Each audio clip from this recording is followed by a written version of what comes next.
Hi everyone, welcome back to my channel. म चाहिँ संगीता मगर अनि अहिले चाहिँ म छु मेरो घरमा जन्म घरमा अनि मेरो घरहरु चाहिँ यस्तो खालको छ क्या यस्तो बान्दा खालको छ अनि यहाँ चाहिँ मैले जहिले पनि टिकटक बनाउनलाई यो ड्रेस लगाएर बसिरहेको छु र मैले चाहिँ अहिलेसम्म चाहिँ यति धेरै टिकटक चाहिँ बनाएँ अनि यस्तो घरहरु यो खले छाइरहेको घरहरु अनि यो बान्दावाला घरहरु चाहिँ प्राय अहिले चाहिँ लोप हुँदै गइसकेको छ नि त तर हाम्रो चाहिँ घरहरुमा मेरो माइती घरहरुमा चाहिँ यो चाहिँ अहिले पनि स्टिल छ अनि मलाई चाहिँ एनी टाइम म आउँदा चाहिँ जहिले पनि यही भिडियोहरु यही नै बनाइराखेको चाहिँ हुन्छु राम्रो लाग्छ मलाई टिपिकल राम्रो लाग्छ अनि त्यो भएर मलाई अरु ठाउँमा यस्तो ढुङ्गाहरुको घर देख्दा चाहिँ त्यस्तो खासै चाहिँ नयाँ नौलो कुरा चाहिँ लाग्दैन कि किनभने हामी चाहिँ एसटीमा बसेर हुर्केको मान्छे हो नि त र सो आजको मेरो गेटअप चाहिँ यस्तो छ अनि मेरो माइती गाउँहरु चाहिँ यस्तो छ र मलाई यो आज यो ड्रेसमा कस्तो देखेको छ कमेन्ट गर्न सक्नुहुन्छ अनि भिडियोको लागि चाहिँ यति ड्रेस लगाएँ र अब चाहिँ म हजुरहरुलाई मेरो यो घरहरु सबै राम्रोसँग देखाउने छु अनि घरहरु चाहिँ यस्तो छ क्या यस्तो पुरानोवाला घरहरु हुन त यो कपडाहरु देखेर चाहिँ नटर्सिनु होला अब यस्तै नि हो गाउँघरमा छाता मिलाएर राखेको चाहिँ हुँदैन अनि यहाँनिर चाहिँ खराएको खोर भएछ क्या अनि यहाँ कस्तो मजाले यतिकै आएर यसरी मैले चाहिँ भिडियोहरु गराइराखेको थिएँ हाम्रो आमा फेरि साउनी हो क्या त्यहाँ पसल दोकान छ सानो किराना पसल अनि यहाँमा त तल्ल हेरिराख्नु भएको दोकान बन्द भयो साउनी अनि उता चाहिँ घर भड्के यो चाहिँ बजेको घर हो पहिला पुरानो बजेको घर अहिले चाहिँ अब बाजे बितिसक्नु भएको नि धेरै भइसक्यो अनि राम्रै थियो अब मान्छेले गाउँहरू छोड्दै गइसकेपछि बस्ने मान्छे कम हुँदै गए घरहरु पनि भड्किँदै गयो अनि यता यो घर छ खरले बनाएको अनि उता गोठहरु छ त्यहाँ तिनले बनाएको घर छ त्यो चाहिँ भूकम्पको घर हो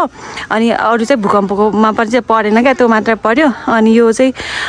हुन त यो घरहरु चाहिँ कस्तो भन्दा बाजे जेठा बाजे कान्छा बाजे माइला बाजे भएर चाहिँ भएको तर अहिले चाहिँ हाम्रो स्टिल कोही पनि हुनु हामी ठुल बाबा र हामी मात्रै छौँ यहाँ चाहिँ त्यही भएर यो घरहरु चाहिँ सर्कलमा हामी बसिरहेको हुन्छौँ आमाहरूले यसमा पकाएर खानुहुन्छ भने हामी चाहिँ त्यो भूकम्पको घरमा पकाएर खान्छौँ जहाँ खाँदा पनि हुन्छ हुन त तर त्यहाँ बनाएर खान्छौँ अनि मम्मी चाहिँ त्यहाँ चामल बनाइराख्नु भएको छ रोटी बनाउन भनेर आमा आमा आमा जाने होइन हामी जाने होइन झर्नामा निस्केर एउटा हजुरको प्रस्तुति सुनौँ त हाम्रो आमा चाहिँ एकदम गिदाउने मान्छे हो हाम्रो मम्मी चाहिँ त्यस्तामा के होइन नबोली काम गर्ने नबोली बस्नेले आमालाई चाहिँ रङ्ग रमाइलो भनेपछि चाहिँ 7 दिन 7 रात लाग्छ हाम्रो आमालाई तर के गर्नु मन लाग्छ रङ्ग रमाइलो गरी बस्न मन लाग्छ गाली गर्नु सबैले फेरि रङ्ग रमाइलो गरेको देख्न रुचाउनुहुन्न अब गाउँमा फेरि के गरे रङ्ग रमाइलो गरेर बस्दा फेरि घाँस काट्नु पर्यो पहिले नै अब 13 वर्षमा पहिले नि के हो रमाइलो गर्ने भन्छ बिहा गरेर आएपछि के काम फक्यो यहाँ गाउँमा बिहा गरेर पछि त ला आमालाई बुढेसकालमा के अब पहिला रहर लगाएर के हो गर्ने पहिला ल जाउँ हिँड्ने ठिकै हो आमा पनि हामीसँग झर्नामा जानुहुन्छ अनि मम्मी चाहिँ जानुहुन्न ल अब चाहिँ झर्नामा गएर देखाउँछौँ हामीले चाहिँ ल रेडी हुनु है मानेर के हो गर्ने रेडी हुनु है आमाको यहाँ मन्दिर यस्तो छ अझै पहिला अझै त्यहाँ थियो कि घर कस्तो राम्रो अहिले त बिग्यो बाल हेरिसक्यो त अनि कसले हेर्नु त मेरो दोकान दिने आमालाई साटो खाना फेरि ओहो गाउँ त गाउँ राउटे जस्ता मान्छेहरू हुनेर दोकानमा राउतेले भन्दा नि मलाई उतातिर सरी तिमी त विकट ठाउँमा बस्ने चाहिँ घरहरू देखेर त्यस्तो उस लाग्यो अरे कि हाम्रो यो पुरानो घर देखेर के यो के यो घर पुरानो भन्नेमा कहाँ विकट हुन्छ नि यत्रो बाटोहरू छ सरलक्कै यो बाटो कति हामी त उहाँ ढलाने घर गराउने भन्ने यहाँ छोरीले फोटो खिच्यो भने राखिदिएको यहाँ कति 4 वर्ष भइसक्यो यो उसमा टिकटक गराउने टिकटक आएबाट यही हो मेरो लोकेसन हाम्रो छोरी टिकटक आइदिएको केटी भयो नानी भयो त्यही भएर नानीले गराउन यस्तो घर भर्काइदिएम भनेर पो टिकटक गराउनलाई यो घर त्यहाँ बस्नलाई त्यहाँ अब ढलानवाला घर भयो भने घरको पुरानो बाटो नयाँ डिजाइनसम्म पुग्ने भयो अब अब आगुम छोड्ने टिकटक गराउनु छोड्यो भने बल्ल ढलाने घर गराउनु भनेको गराउँछ कि राखेर फेरि अनि यहाँ चाहिँ पिनालु छ पिडालु पिडालु पिडालु कोकोलाई मनपर्छ यो त उसानेर खान मन पर्थ्यो रोटी पकाउने अरे हाम्रो मम्मीको डल्ले किराले खुट्टा टोकेर बल्ल घर बनाउनु भनेको के अरे म भर्खरको टरुनी भयो भने ल ल ल ल हुन्छ ल यहाँ ठुलबाले खराइ छ अरे हाम्रो यहाँ आइज म तँलाई देखाइदिन्छु भन्नुभएको छ र यहाँ खराइ पनि रहेछ हो हाम्रो घरमा त ल के छ हौ साथी ओए छ खै दुईवटा खरायो पनि रहेछ घाँस खाइरहेछ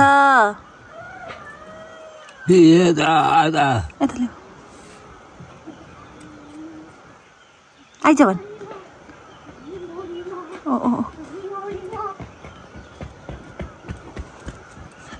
हाम्रो घरको अस्ति यसको दाजुभाइले खायौँ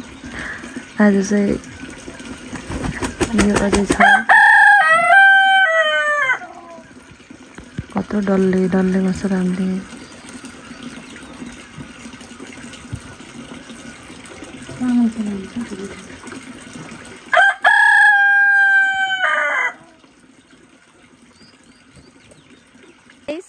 हामी चाहिँ जाँदैछौँ हाई गर What's your name? What's your name?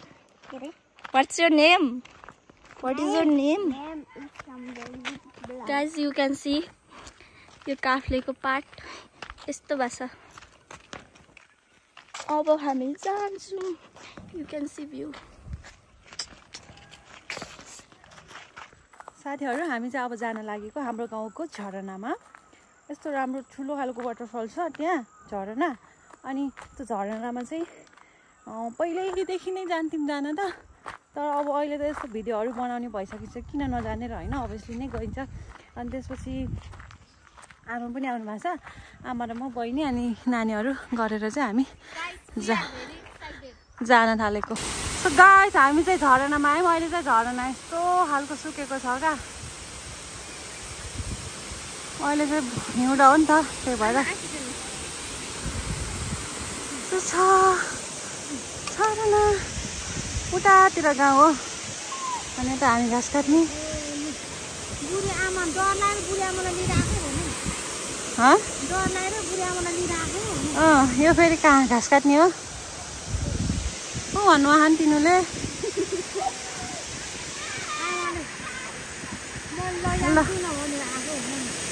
ल यो झरना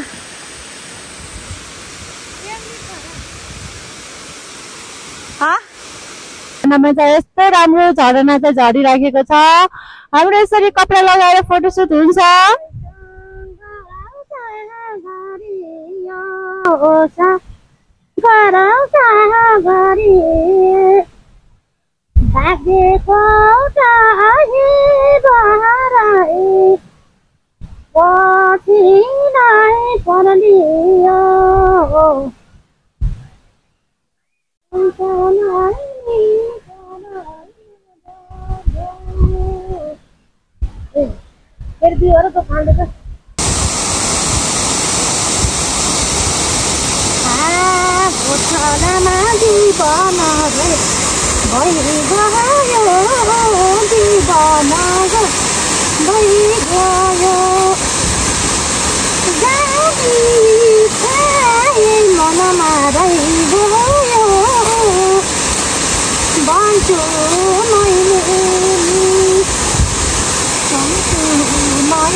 है झरनामा गएर पनि फर्केर आएँ झरनामा मैले एकचोटि मुख पनि देखाएन हो क्या हो क्यामेरामा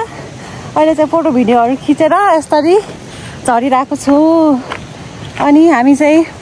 घाँस पनि काट्यौँ झरनामा आयौँ भने त कहिले पनि खाली जाँदैनौँ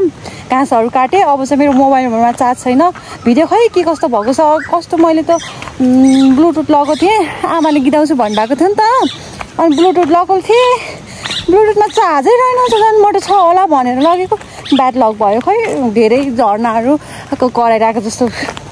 आवाज आउँथ्यो डिस्टर्ब भएको छ भने राख्दैन होला राम्रो भएको छ भने चाहिँ राख्छु ल घाँस त यता बहिनीले बोकेर राखेको छ म बोकिराखेको छु ब्याग फोनहरू लगेको ब्यागहरू थियो अनि कपडा पनि थियो नि त फोटो खिच्नलाई लगेको साडी लगेर गएको थिएँ त्यही हो अनि अलिक बाँकी कुरा चाहिँ घरमै गएर गर्छु ल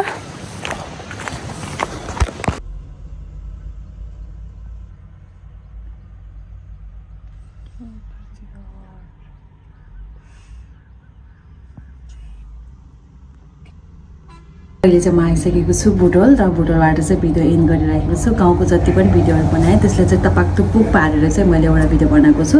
आमाले चाहिँ एकदमै इन्ट्रेस्ट गर्नुभएको थियो गीत गाउनलाई अनि मेरो त्यही बेलामा माइकमा फेरि चार्ज दिएको रहेछ मैले त माइकमा चार्ज थियो भनेर चाहिँ लगेको थिएँ सुरुमा चेक गर्दा पनि राम्रै साउन्ड आइदिइराखेको थियो क्या अनि त्यसपछि हुन्छ आमा गीत गाउनु म भिडियो गराइदिन्छु भने आमाको इच्छा थियो क्या त्यस्तै गर्न पनि आमालाई एकदमै इच्छा रहर छ नि त अनि किन नगर्ने आफूसँग भइसकेपछि ल हुन्छ जाउँ भनेर गरेँ अनि त्यो चाहिँ हाम्रो गाउँको झरना एकदमै ठुलो झरना हो क्या अनि एकदमै राम्रो छ त्यहाँ पनि त्यो पनि मैले राम्रोसँग भिडियो गर्न पाएन अनि बहिनीको फोटो भिडियो आमाको फोटो अनि आमाले गीताको भिडियो गर्दा चाहिँ मेरो त यत्तिकै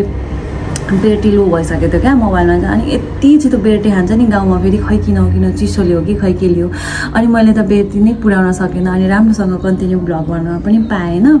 अनि आमाले गीताइराखेको गीतहरू पनि त्यो माइकभन्दा आउट भइसकेपछि ब्याकग्राउन्डमा झर्नाको आवाज आयो नि त अनि त्यसपछि अलिकति डिस्टर्ब पनि भयो जति जति राम्रो छ त्यति चाहिँ मैले राखिरहेको छु आज म आमाको लागि मेमोरी पनि हुन्छ हाम्रो लागि पनि मेमोरी हुन्छ भनेर चाहिँ मैले थोरै आमाले गीताएको र मेरो गाउँमा के कस्तो गरिरहेको थिएँ गाउँ कस्तो छ भनेर चाहिँ हजुरहरूलाई चाहिँ भिडियो चाहिँ बनाएँ मेरो लागि मेमोरी पनि होस् भनेर अनि अरू नेक्स्ट टाइम चाहिँ मैले अझै राम्रोसँग प्रिपेयर गरेर चाहिँ आमाको भिडियो गराउँछु भनेर चाहिँ सोचिरहेको छु आमाको इच्छा चाहिँ छ गीत गाउने त्यस्तो बाहिर गएर त्यस्तो गीत गाउने त होइन ल तिमीहरूले गराउँछ भिडियो ल गराउ न त पछि हेर्नुहुन्छ भन्नुभएको थियो क्या अनि त्यसपछि ल हुन्छ नि त भन्ने खालको चाहिँ भएको थियो त्यसपछि चाहिँ म फर्केर आउने क्रममा मोबाइल चार्ज गर्नै पर्यो गाउँमा लाइनै नआउने एउटा कुरा दुःखको कुरा लाइन नआउने अनि त्यसपछि मोबाइलमा चार्जै भएन चार्ज नभएपछि त्यसको भोलिपल्ट चाहिँ म चाहिँ फर्केँ क्या अनि फर्केर चाहिँ मैले भिडियो चाहिँ केही पनि गरेन साँझ पक्क भइसकेपछि मम्मीले रोटी सोटी बनाउनु भएको थियो त्यो पनि भिडियो गर्छु भनेको थियो त्यो पनि मिस भयो अब गर्न पाएन थकाइ पनि लागेको थियो झर्नामा गएर फर्किँदा अनि म चाहिँ यत्तिकैमा सुतेँ अनि भिडियो चाहिँ कताको भिडियो के भयो तर जस्तै भए पनि जति कैद गरेँ त्यति कुराहरू चाहिँ मैले समेटेर राखेको छु अब चाहिँ हजुरहरूमा चाहिँ मैले ट्युटोरियल भिडियोहरू चाहिँ लिइराखेको छु हजुरहरूलाई के सिक्न मन छ कमेन्ट गर्न पनि सक्नुहुन्छ यदि हजुरहरूलाई जान्न मन लागेको कुराहरू के छ भने म चाहिँ अब कन्टिन्यू भिडियोहरू चाहिँ राख्नेछु भन्दै आजको भिडियो कस्तो लाग्यो जस्तो लाग्यो त्यस्तै कमेन्ट प्रतिक्रिया दिन नबिर्सनु होला यदि भिडियो मन पर्यो भने like comment share and subscribe गर्नु पनि नबिर्सनु होला च्यानलमा नयाँ हुनुहुन्छ मेरो च्यानललाई सब्सक्राइब गरिदिनु होला भन्दै आजको भिडियोबाट म सङ्गीता बिदा हुन्छु अर्को भिडियोमा भेट्नेछु बाई बाई एभ्रीवान